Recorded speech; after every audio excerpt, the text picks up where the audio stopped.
Nakon priče o planinarima,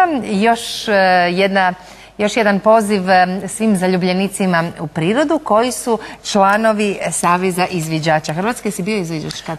Nisam planinario, jesam onako amaterski, ali izviđač nikada. 10.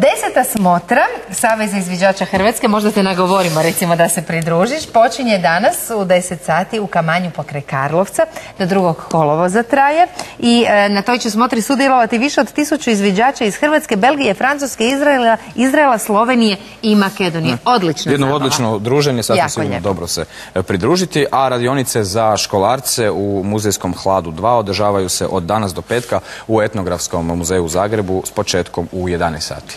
Pozivamo vas i na ljetnu školu Glagoljice, Frankopan 2017.